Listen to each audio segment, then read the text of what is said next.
kind of looks like we're setting it up with a screen off camera. You know, when you see some videos and it's like they're clearly looking at the screen on the camera. But is this recording? Yeah. We're just looking at the reflection of a screen. That's it, yeah.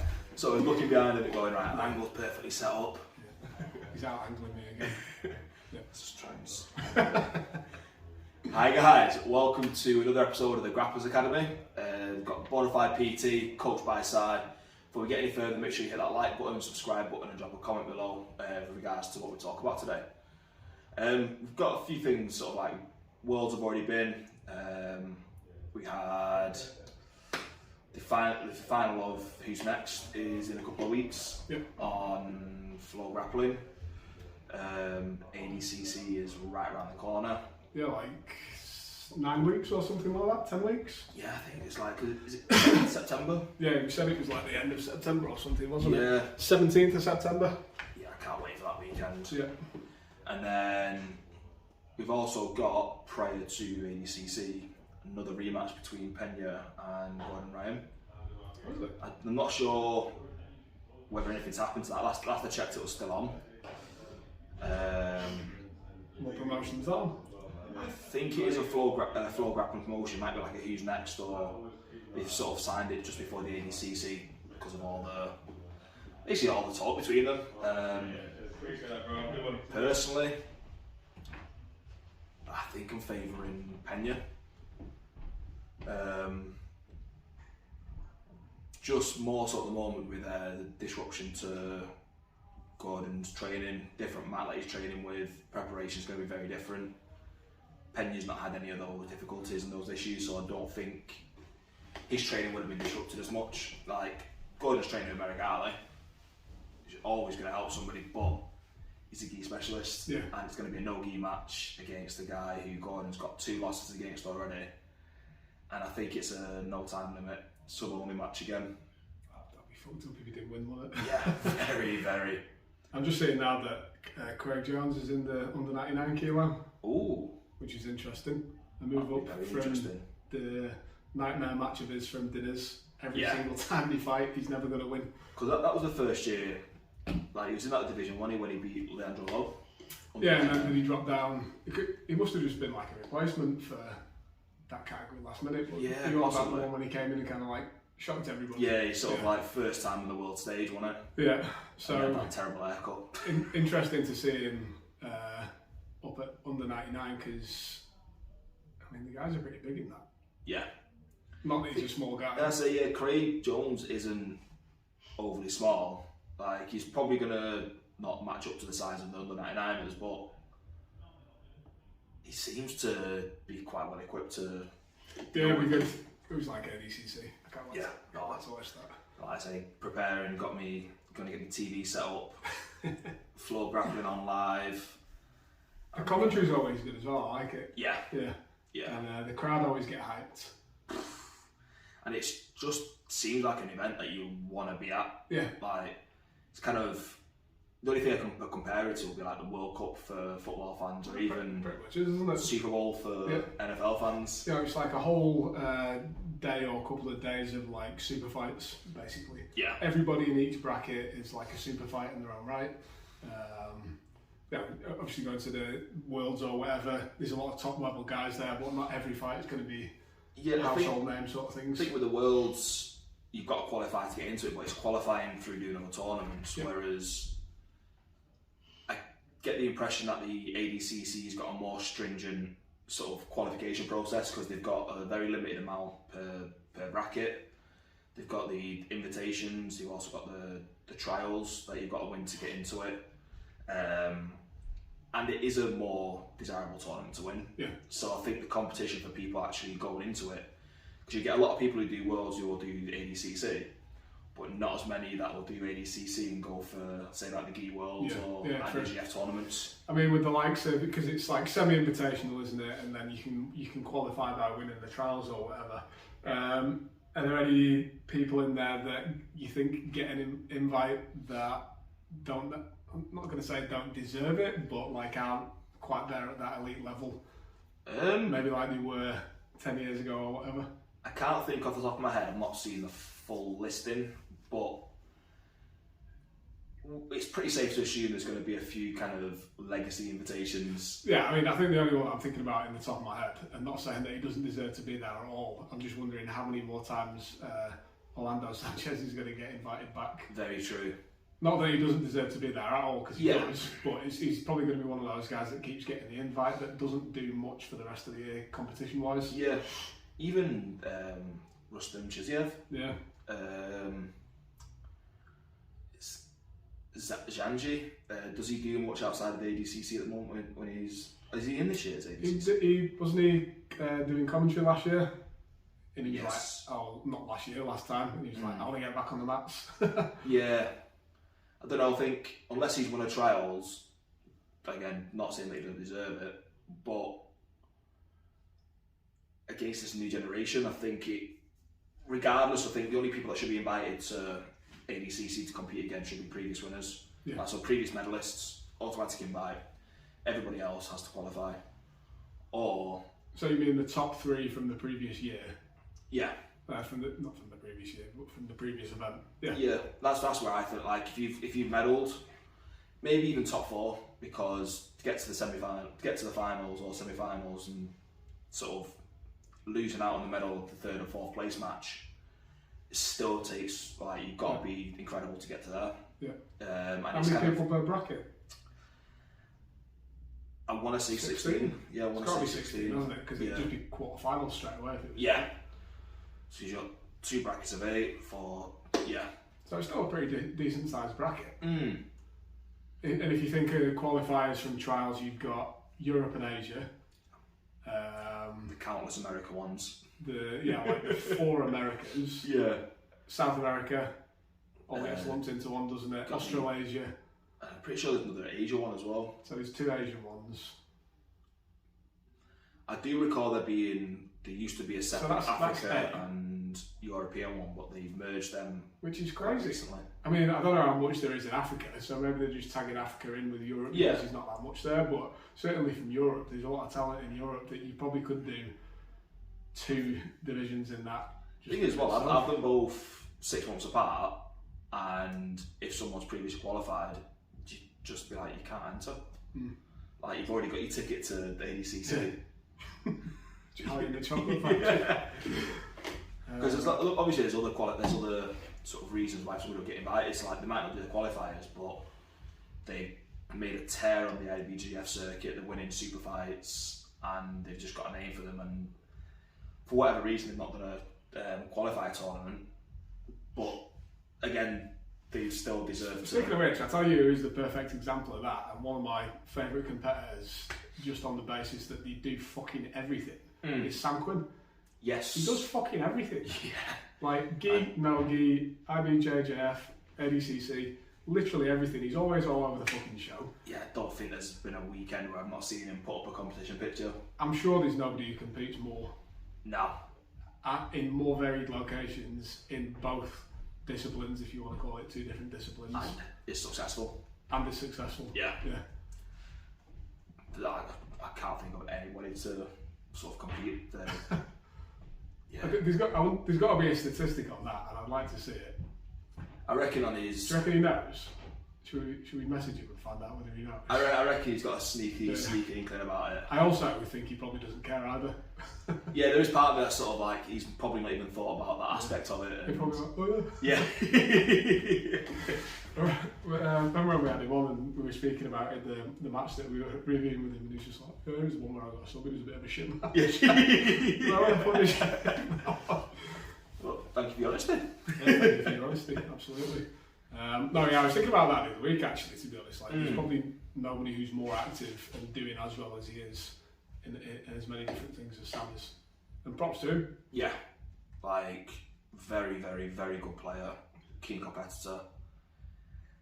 He's one of them guys that deserves all the success that he gets. Yeah, and as well, a good thing from that is, like, because it's such weekend in, weekend out thing for him, I'm sure he gets like pre-fight nerves or whatever, pre-competition nerves, but I bet his energy levels low, and he can just focus on going in and competing without worrying about gearing it all up. It's like this big event. Well, it's like that, isn't it? Like, everyone has, say when they take a bit of time off from training, they have those pre-training jitters again because they kind of like, X person's going to be there, Y person's going to be there, it's going to be a tough role with Z person.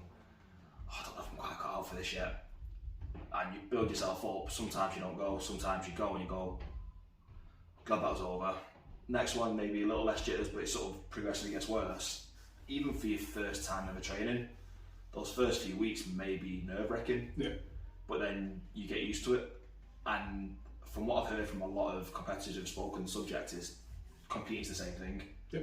Those first few times, it's got to be nerve-wracking. You've got the spotlight on you, the audience on you, you've prepared for this.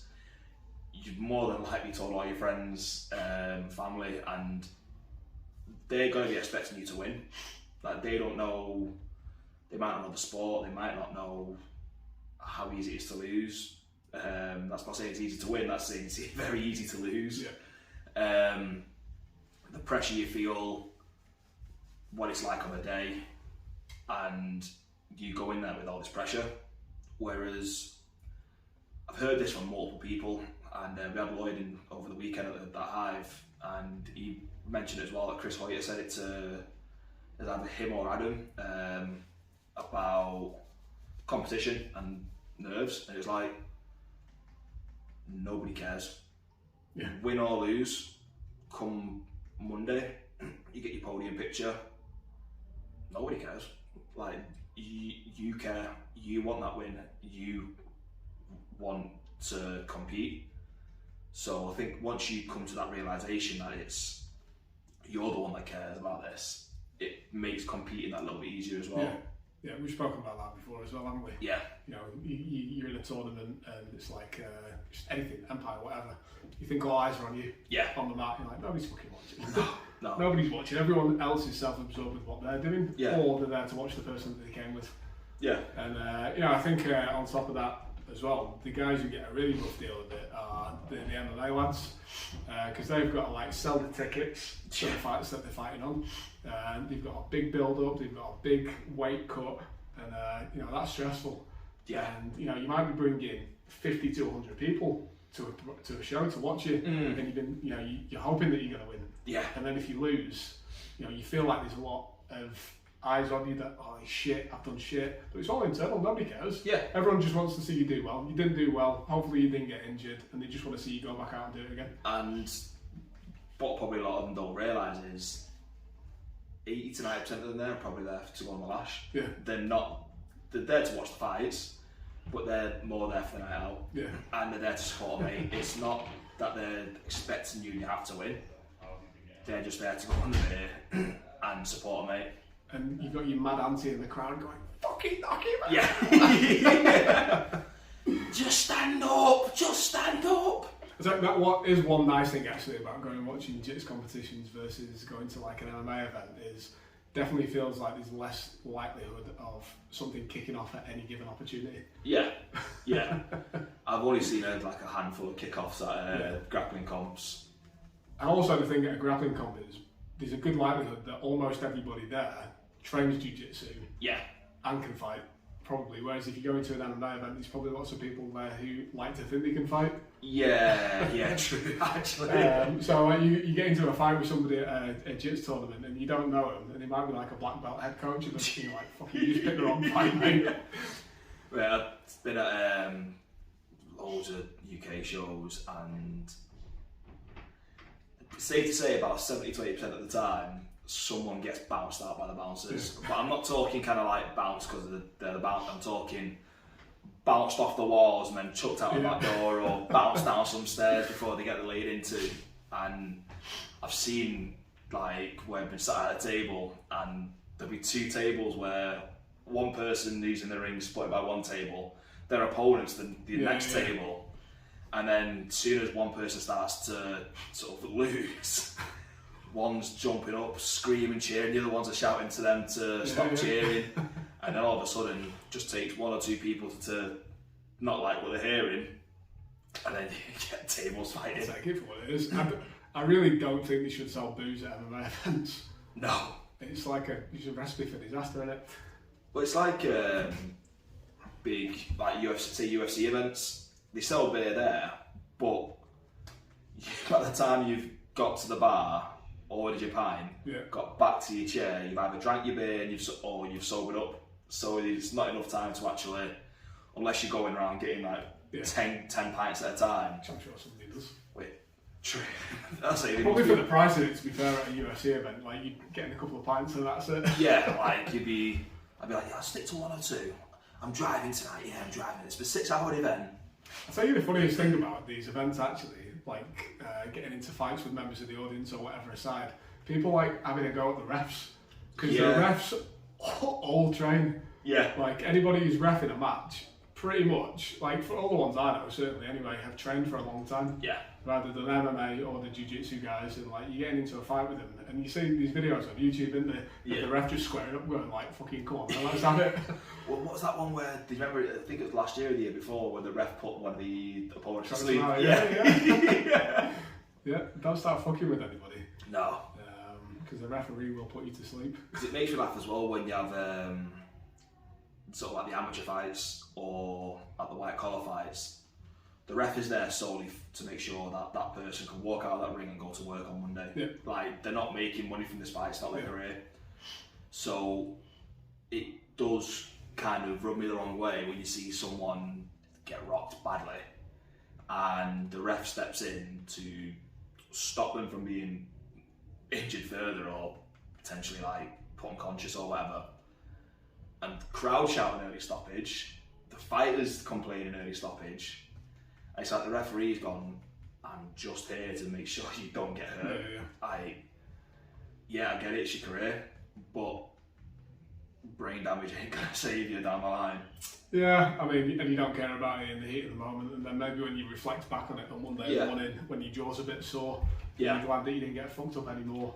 I think as well, because the referee sees it from an external point of view, so you might feel like that was just a lucky shot and you're going to recover it, but they might have seen the 5 or 6 other shots that you've just eaten and you've not answered back, and that's where they're going, oh, this fight's over.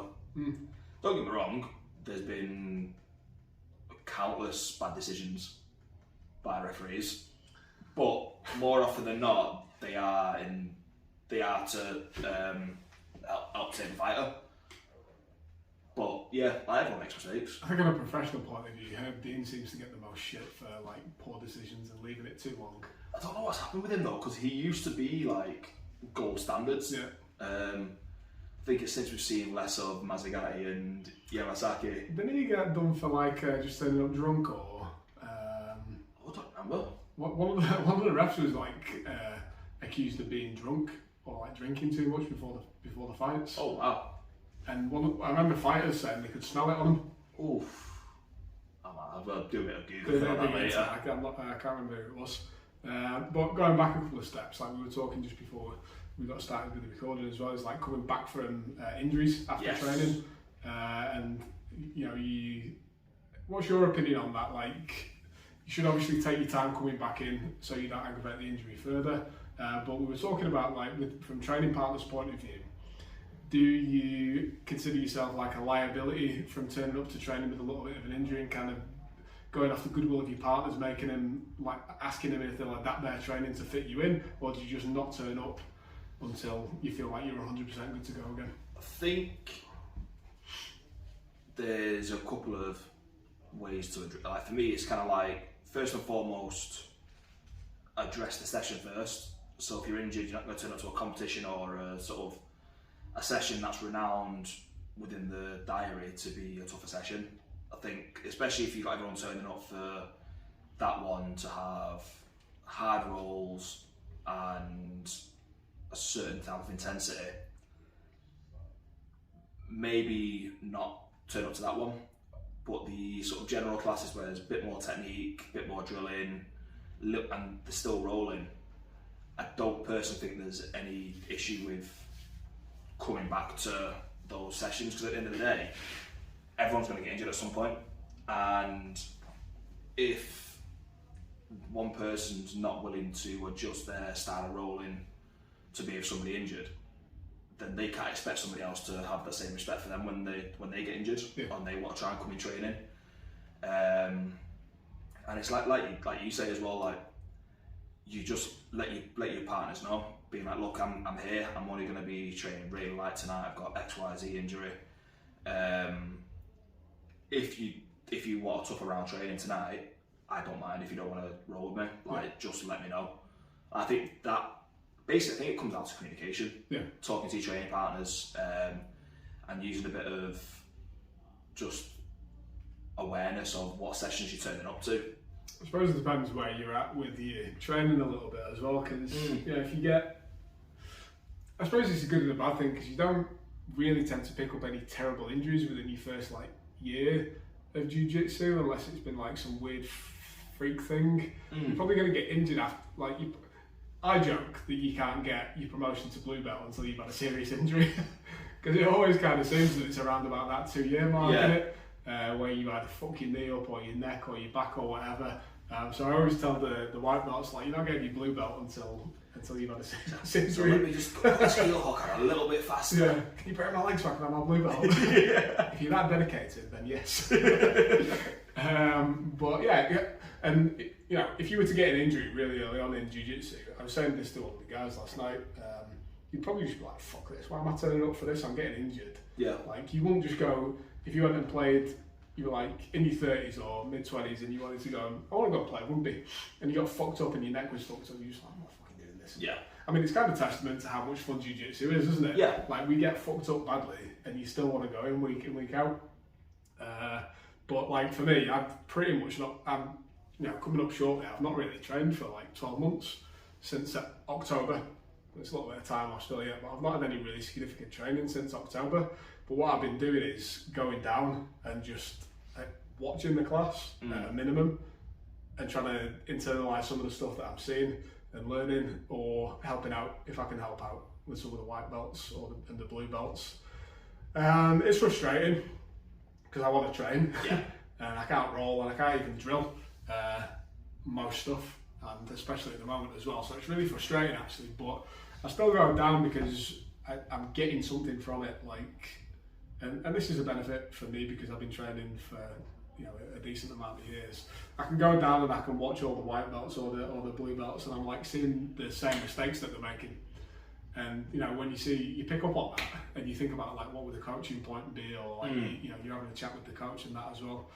And it's interesting to just watch it from a detached point of view, because maybe when you're in a round and you might be doing something wrong in your drilling, you're only seeing you doing it, and you're only seeing the one specific way that you or your partner's doing it wrong. Yeah. When you sat back and you're watching 20 pairs of people doing the same thing, you're like, this is a common mistake. Yeah. What could I say if I was coaching to try and make it so that everybody got that point in quicker? Everyone's putting the foot in a certain way and they're not getting it. It's right, how could I say that to make it a clearer point? Yeah. Or it's just thinking about how to accelerate that learning process for people. And that's not really the case for if you just injured yourself in your blue belt or something like that, maybe you can't think that far in advance. But I still do think there is some value in turning up to training, even if you can't fully participate in it. Yeah. Where you can kind of just take a small step back and maybe not do as much as you'd want to do and still learn a lot from the situation. It's frustrating though. Yeah. Because you just want to train, because the fun part is training. Yeah, that's it. I think part of it as well is, especially sort of the general age range of grapplers anyway, is pretty much 20 plus range. Yeah. And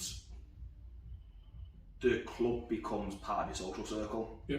It's not going to be your entire social circle, but it does become, especially when you're seeing it, you're there 2-3 times a week, maybe more. You're spending hours with these adults and you become friends. So part of it is kind of getting that social aspect of it as well, because otherwise, finish work, going home, and you're not getting that kind of escape from routine. Yeah.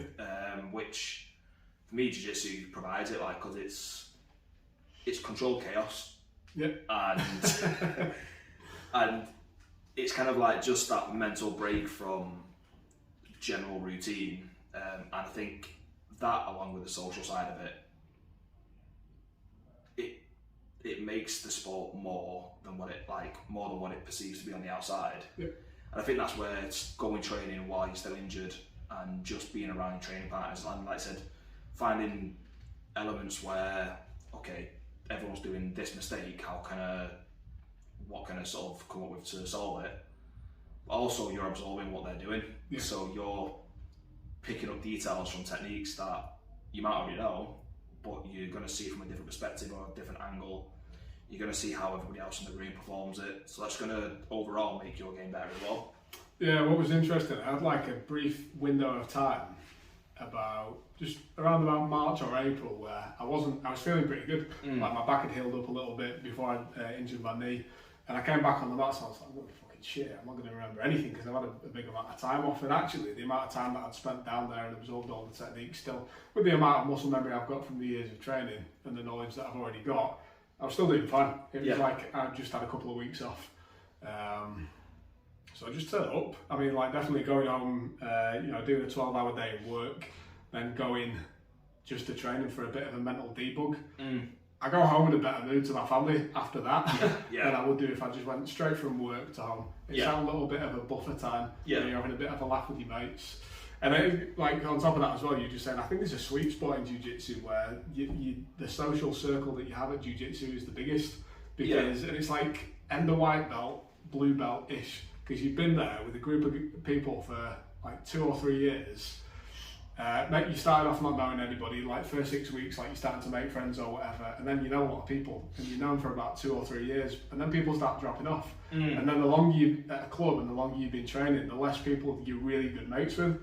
Because a lot of them have probably dropped training and left it. So there's like a happy middle ground, like white belt, blue belt, purple belt maybe, where you know the most amount of people and it's the most fun. True. And then everyone just fucking quits. But at the same time, you've still got that constant new skill of white belts where you can just keep heel hooking them and... Yeah, but you don't talk to them, do you?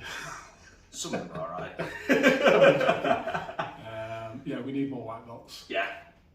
Sounds like what would you call it? Like employee drive. Yeah.